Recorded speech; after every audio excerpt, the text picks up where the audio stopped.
चलू ने कल के कते कल के पोपीपुर कल के नहीं जेबा पोपीपुर अब हमरा केदली जाए ले दा धर्मराज बाबा कल के किया जे भाव केदली तोरा तो हम केदली से लाके आबै छिया पोपीपुर ले जाए ले ने ज्योति बाबा कल के हो धर्मराज बाबा ठाकुर जी पिपैत के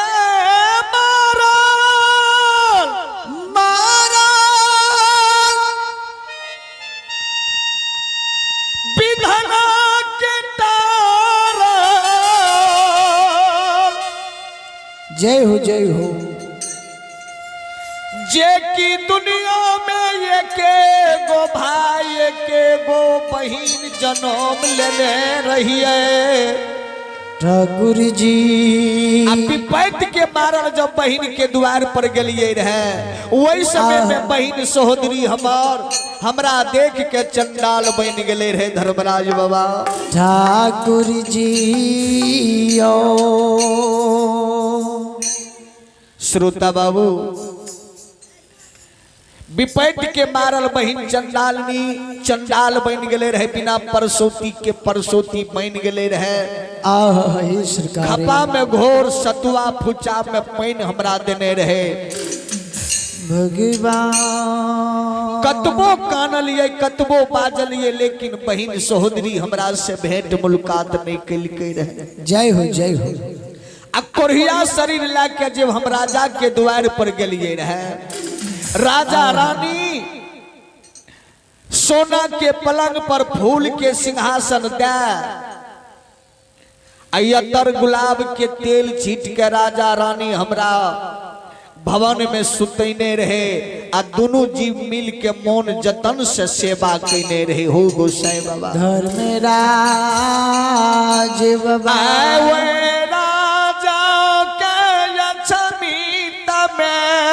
केला के खेउड़िया दल हो ने महल अटारी ने सोना चांदी ने मुंशी देवान ने नौकर नौरी राख लो ये आहे ठाकुर जी। तो आइए श्रद्धालु अभिनाश कुमार घर चौकिया अभिनाश कुमार घर चौकिया अभिनाश कुमार के ओर से श्रद्धालु के ओर से श्री हरि ठाकुर जी के दरबार में शारदा के साथ 10 रुपए का दान है। अभिनाश कुमार को मां सरस्वती बल बुद्धि दे सतबुद्धि दे और मां सरस्वती विद्या दे और बाबा भोले भंडारी भंडार को भरे रखे समस्त परिवार को सुख शांति का मंगल कामना मैं परमात्मा ओर से करता हूँ। हे यो सुनो सुनो यो सुन भैया सुनियो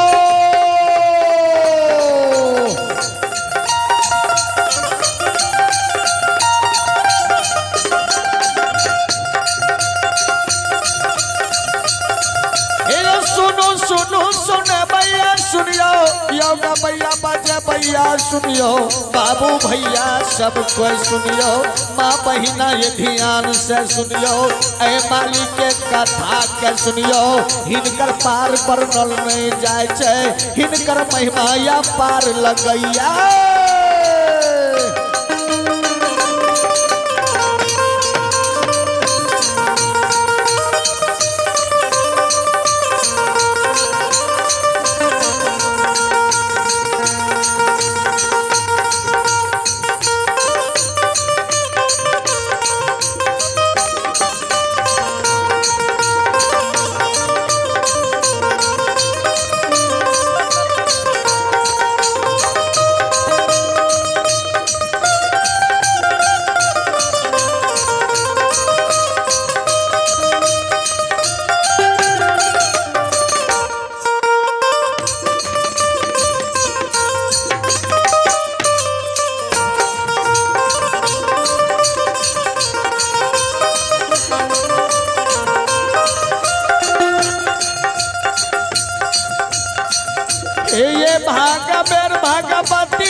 पार्वती के सुमरो, गौरी पुत्र गणेश के सुमरो, उमापति महादेव सुमरो, सीतापति श्री राम के सुमरो, राधापति श्री कृष्ण के सुमरो।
हे गे माय भगवती बीमारी धान के,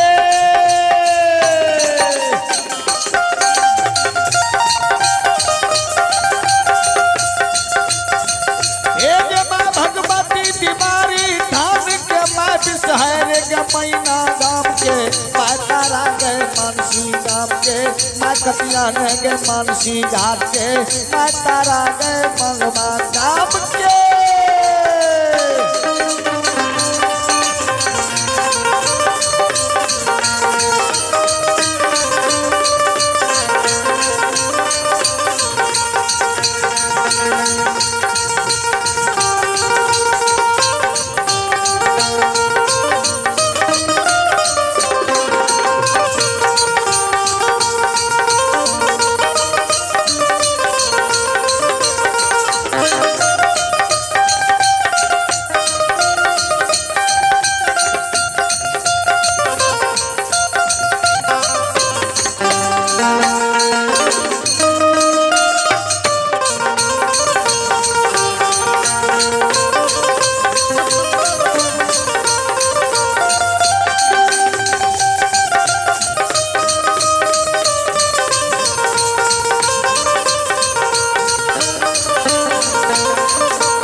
हो भजन के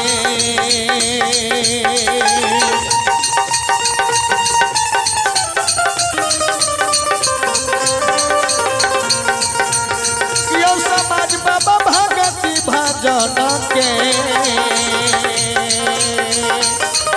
रसिला बायो बाबू सा हे यो छिए दुलरुआ बाबा कालिए कालिदास कालिदास माली ठाकुर जी। श्रोता बाबू गुरु ज्योति बाबा कल के गोसाई बाबा हे होवे राजा धर्मात्मा के जे तू अछमीत में खेउड़िया दलहाये मांगल भीख जे राजा के नहीं मिलैये अछमीत में भगवान आओ हमें जे ए अवस्था में अछमीतपुर के जेबे गांव के समाज हमरा कोई बोले ले देता है हाय जी जब तक राजा के सोना के मंदिर घर मकान नहीं देख लब अपना नेत्र से धर्मराज बाबाय तातक हम अचमित पूर्णम ग्राम के नहीं जेबा नहीं पोपीपुर नंदग्राम के जेबा धर्मराज बाबा अंतर जानी मालिक माया के माया रूपी भगवान माया के अचमित में विस्तार क्या दिलखिन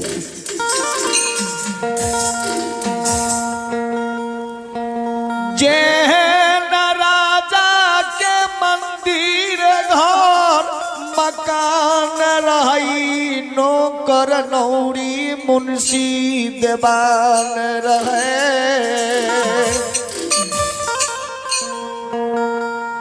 सारा संपत्ति धर्मराज बाबा लक्ष्मी सरस्वती सब के राजा के लुटा दल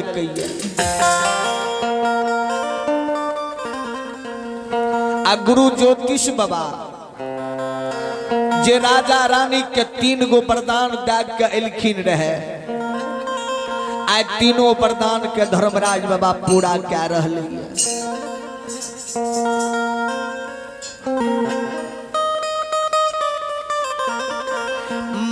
माली ठाकुर जी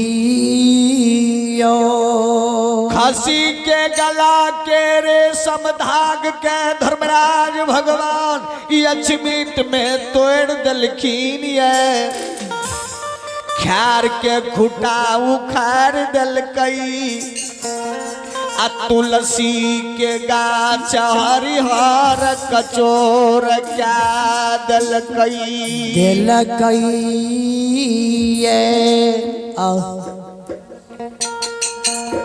रानी चंद्रावती के नजर जो बकरी के बच्चा पर पड़े छे भगवान जे रेशम धाग इनकर देखे छिए टूटल छे दरबर मार के रानी चंद्रावती द्वार पर आबैया खार के खुट्टा देखैया उखड़लिए दरबर मार के जाइए आंगन में तुलसी के देखैया तुलसी के वृक्ष हरिहर कचोर लौट रहलैया रानी चयनिया के मुंह से आवाज निकले छे कहे छे हे सती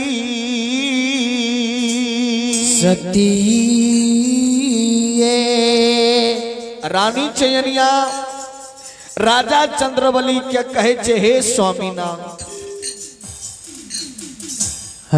गुरु बाबा 3 रेखा दा के अजमीत से कदली गेलैये आकाशिया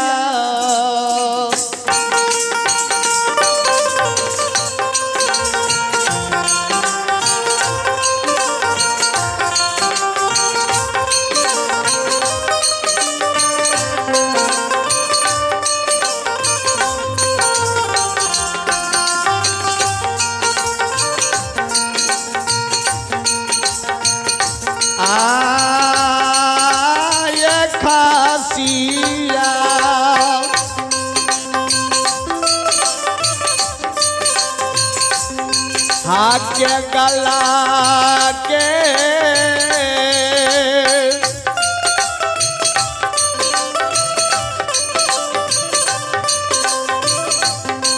आरे समाधान है पिया हुआ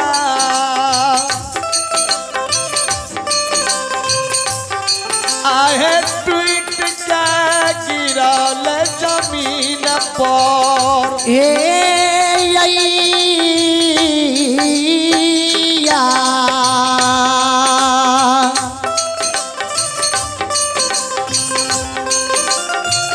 स्वामी खासिया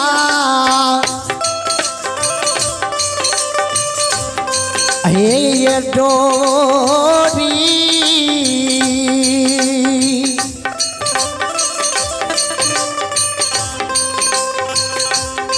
ये ट्विटा का गिरल पिया हुआ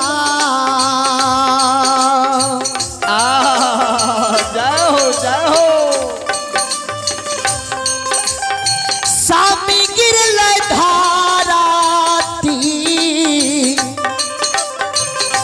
पारन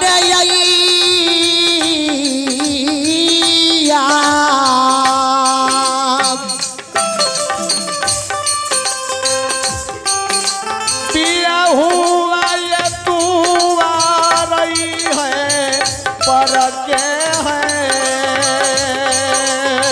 जाओ जाओ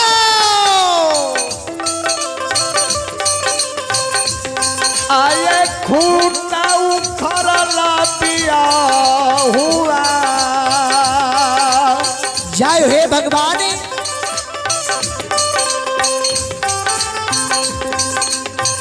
तुलसी गैया हारी हारा। ये यौया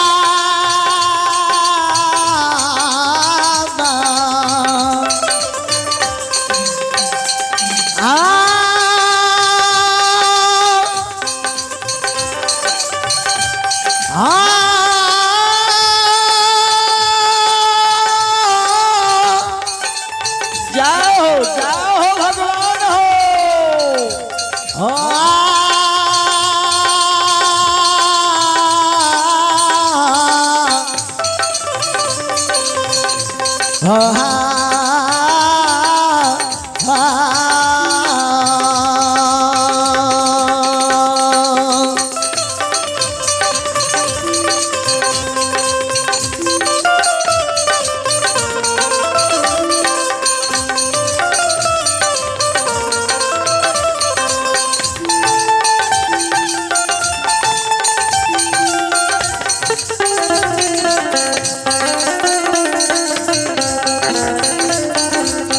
ये बाबूजी भागा के बाद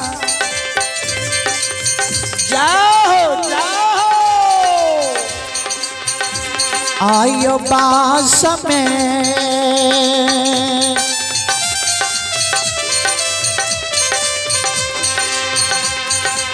ये यौ समाज में भागा के बाद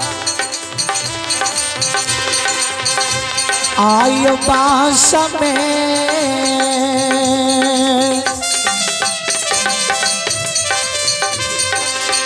ये पैसई आयो धर्मराज बाबा।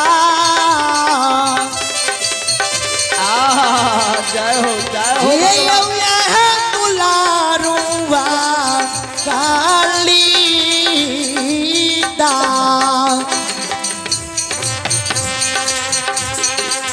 संत शिरोमणि श्रोता भगवान बाबू भैया मावहन सब। हे भगवान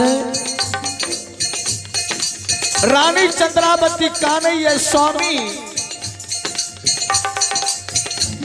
3 गो वरदान गुरु बाबा देलखिन। आ तीनों वरदान जे छै अक्षमित में पूरा भए गेलै। तीनों वरदान अक्षमित में भगवान पूरा भए गेलै। ये स्वामी जी आ खसी के व्यवहार अक्षमित में हम देखे छियै। कखनो खसी खर खाय छै, कखनो खर के त्याग दै छै, कखन पानि पियैया कखनो पानिओ के त्याग दैया, कखनो बूढ़ से बूढ़ भए जाइए आ कखनो जवान से जवान भए जाइए। स्वामी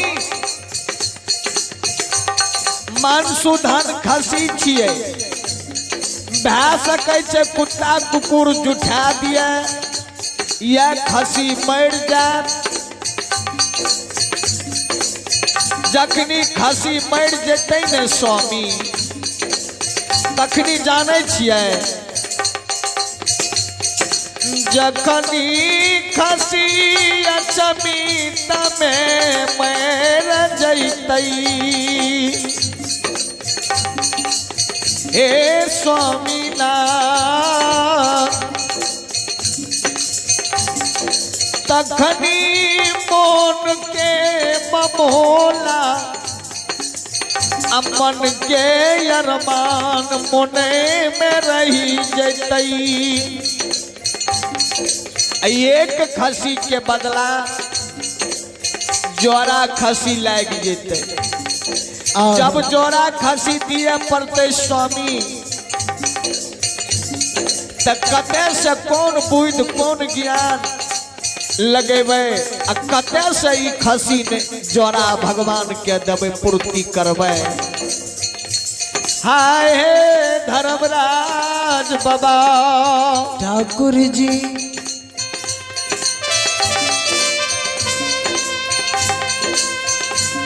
रानी चंद्रावती कल के स्वामी एक काज करू,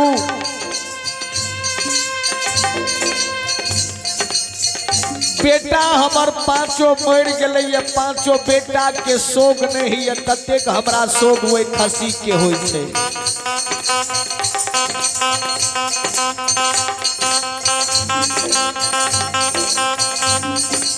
बेटा से बेसी शोक हमरा वही खसी के होय है।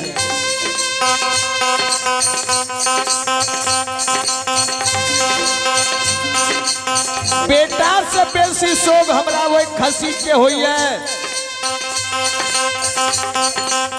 खसी मर गला के बाद में मन के ममोला हमरा मने में रह जेते। एक खसी के बदला दूगो खसी लाग जेते। आये तुलसिया छटा के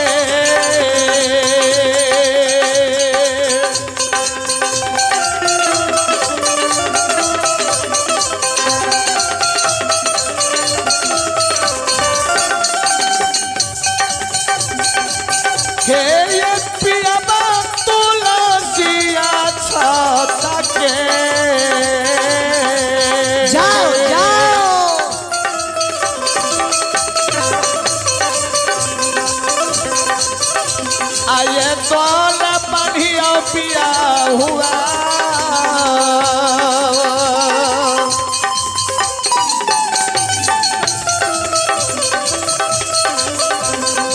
पानिया ज्यादा रही के ये खूट में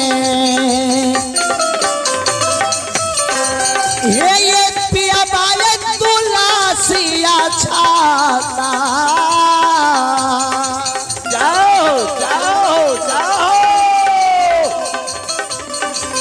ये द्वाला पानियों पिया हुए पानियों ये उजारी आबचा हे चदे आये पानियों ये पानियों पिया है। आये पानियों ये पानियों पिया बाये तुलसी है या छाता के तुलसिया छाता के चादारी के खूटा में चादारी के खूट में आया छामिता नगर से या छामिता नगर से जाई बे कारियो जाई बे कारियो पोपी पूरा नगारिया पोपी पूरा नगारिया ये हो है दौला हो है दौला पोपीपुर गहबर में पोपीपुर गहबर में भाई सभी बिया हुआ बाबा धर्मराज गहबर में देवई स्वामी बिया हुआ बाबा के गहबर में। स्वामी तुलसी अक्षत चादर के खूंट में बांध लिया। आ जाओ पोपीपुर नंदग्राम बाबा धर्मराज के गोहबर में दौल दे देबै। आ गुरु बाबा कोरिया शरीर लाके दुली गलई रहे बह सकै छै जंगल केदली में गुरु बाबा के बाघ सिंह सियार खा गेल हेतै। यह गुरु बाबा गंगा जी में